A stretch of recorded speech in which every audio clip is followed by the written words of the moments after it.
Yes, good morning student. Welcome to your mathematics class. Today we are just going to discuss about next exercise, that is of 1.2 related to subset. Okay, subset of a set. What is a subset of a set? A is said to be a subset of B if all elements of A is in the is contained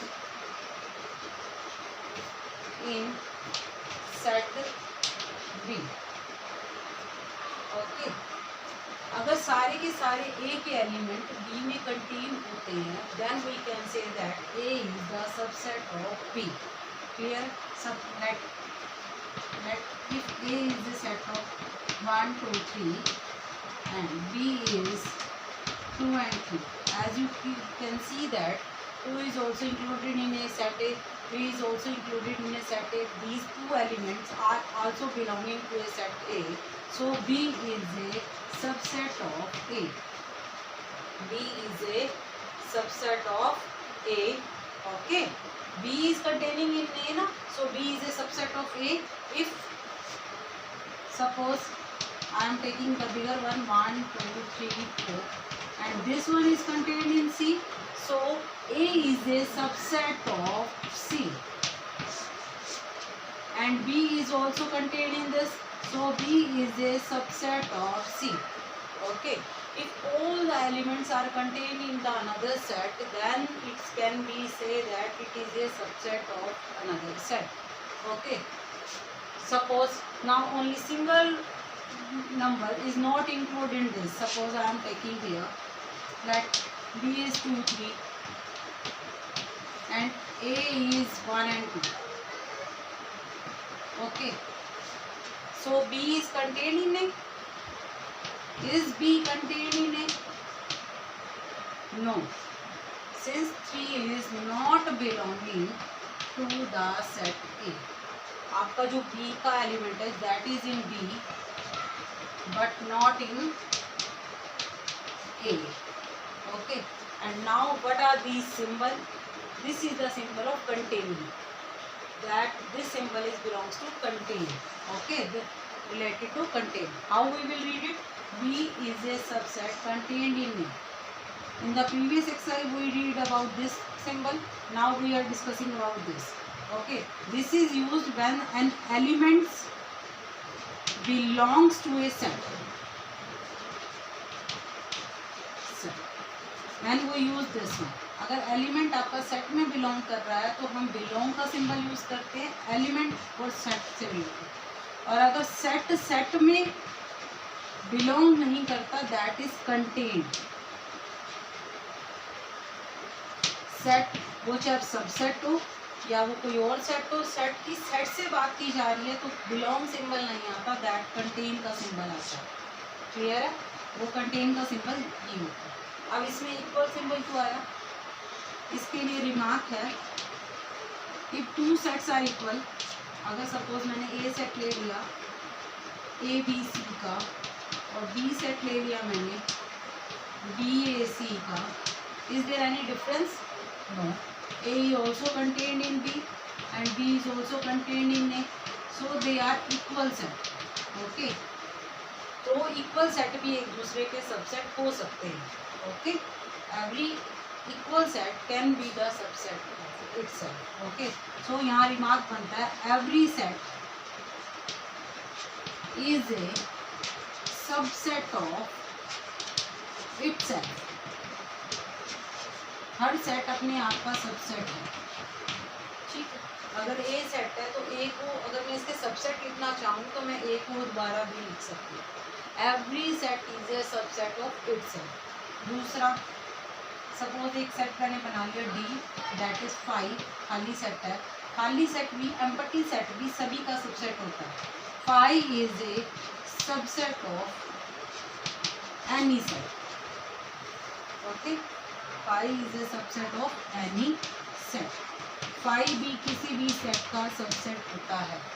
तो दो तो common से होते हैं जो किसी के भी सबसेट बन सकते हैं, एक तो वो खुद का सेट खुद में और एक फाई। ये दो सबसेट नॉर्मली हर सेट के बनेंगे। क्लियर है? अगर मैं कोई भी नॉर्मल सेट इस सेट का मान लो मैं सबसेट बनाना जा रही हूँ तो दो तो आए नहीं आएंगे, एक तो ये खुद सबसेट बन जाएगा, एक phi. Okay, so these are the two subset. वो कोई भी सेट हो, कोई भी उसमें एलिमेंट्स दे रखे हो, आपने ये दो सेट तो आप इजीली बना सकते हो। क्लियर है? अब सबसेट के बाद आता है एक proper subset. What is the difference between subset and A proper subset?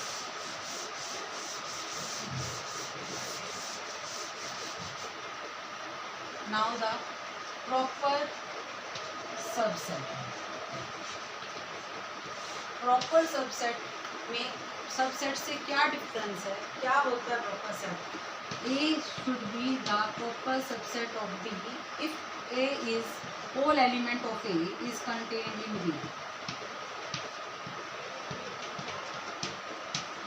यहाँ इक्वल का सिंबल नहीं आता है, ये इक्वल नहीं होंगे, एक छोटा होगा, एक one set is the smaller than the other set. Okay, smaller भी होगा और उसके अंदर सारे एलिमेंट भी कंटेन होंगे। अगर ए सेट में 1 2 3 ले लिया और बी सेट मैंने ले लिया 3 2 1, they are A and B are subset of each other.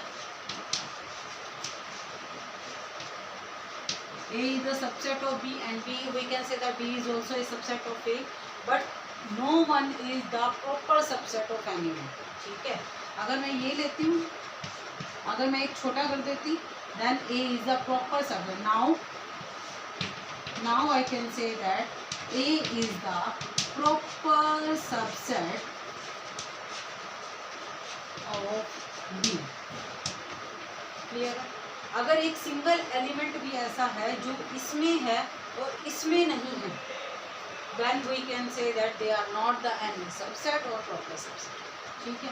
कोई भी सिंगल एलिमेंट ऐसा नहीं होना चाहिए सेट में, उस सबसेट में, जो कि दूसरे सेट में ना हो, तो वो प्रॉपर सबसेट नहीं है। जैसे अगर मैं कहूँ कि A में है हमारे पास 1 2 3 और B में हमारे पास है 2 3 4 5, सब है इसके अंदर बट 1 नहीं है, तो क्या ए बी का सबसेट हुआ? ना ही ए बी का सबसेट है और ना ही ए बी का प्रॉपर सबसेट, वो कोई भी नहीं है, क्योंकि एक सिंगल एंड वन ऐसा है जो ए में बिलोंग करता है but not belonging to B, B set में नहीं है। अगर सिंगल एलिमेंट भी छूट गया तो बाकी जो मिल रहे हैं वो भी हम नहीं कंसिडर करेंगे। ठीक है? एक भी रह गया then it's A is not the subset of B. Now I am just dealing with another topic, that is how you will make the intervals of a real numbers.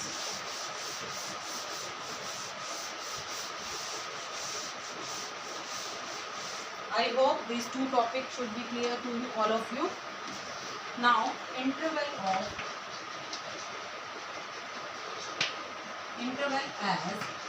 subsets of R. Okay, suppose आपने कोई भी number line आपने ये present की, मैंने यहाँ number ले लिए 0 1 2 3 4 -1 -2। अब आपने सभी नंबर इंक्लूड करने हैं यहाँ से लेकर यहाँ तक इसमें। ठीक है? आर मीन्स रियल नंबर्स, तो आप उसको शो नहीं कर सकते, नेचुरल नंबर शो कर देते। मैं कहती 1 से 5 तक right the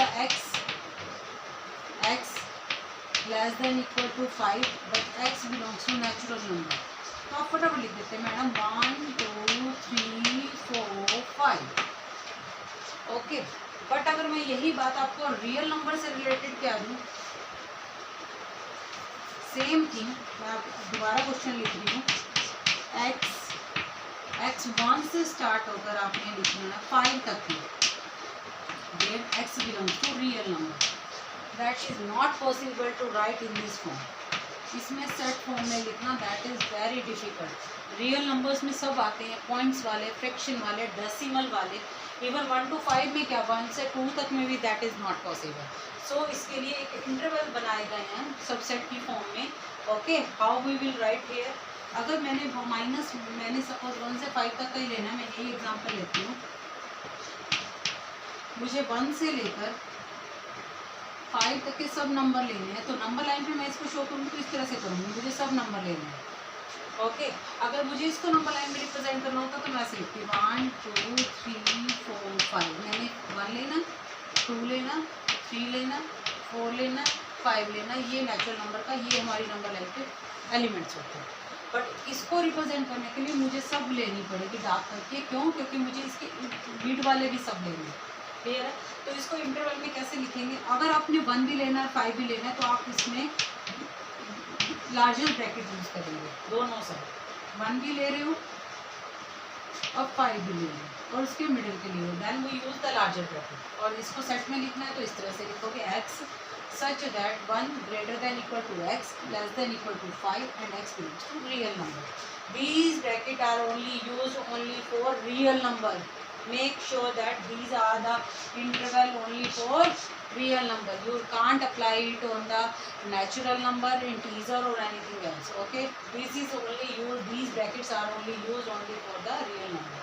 Now suppose if 1 is not included, how you will write here? 1 is not included, greater than 1 but and not included 5. 1 से बड़ा और 5 से छोटा लेना है, then I will use this bracket. 1 से बड़ा लेना है, 5 से छोटा लेना है, then we use the smaller bracket. अगर आपने इंक्लूड करना है तो लार्जर ब्रैकेट, इंक्लूड नहीं करना तो स्मॉलर ब्रैकेट विल यूज। अब इस फॉर्म में लिखना हो तो इसको कैसे लिखेंगे सेट बिल्डर फॉर्म में? 1 से बड़े और 5 से छोटे, क्योंकि ना तो हमने 1 लिया ना ही हमने 5 लिया, इससे बड़े बड़े लिए, 5 से छोटे छोटे लिए और सारे रियल नंबर भी लिए। अब नाउ द क्वेश्चन रेजेस, अगर मुझे 1 इंक्लूड करना है देन, और 5 नहीं करना, I am taking the 1 but not 5 and there middle 1, then I will 1 include करना है, तो जब जिसको इंक्लूड करना होता है वहाँ लार्जेस्ट ब्रैकेट, तो 1 पर हम लार्जर ब्रैकेट और 5 पर स्मॉलर, क्योंकि 5 को इंक्लूड नहीं करना। How will I will write in the set builder form? 1 greater than equal to x. Okay, x is greater than equal to 1 and less than 5 where x belongs to real. In the same way, अगर मुझे 5 को तो include करना है but 1 को include नहीं करना है, तो मिडल के लिखने हैं, तो क्या लिखूंगी? 1 पर ओपन ब्रैकेट और 5 पर close bracket. This one is known as the close bracket, this one is known as open bracket. Okay, so how I will write in the set builder form? X greater than 1 less than equal to 5 and x belongs to real number. Sometime the question will be given in the set builder form, you have to make the interval.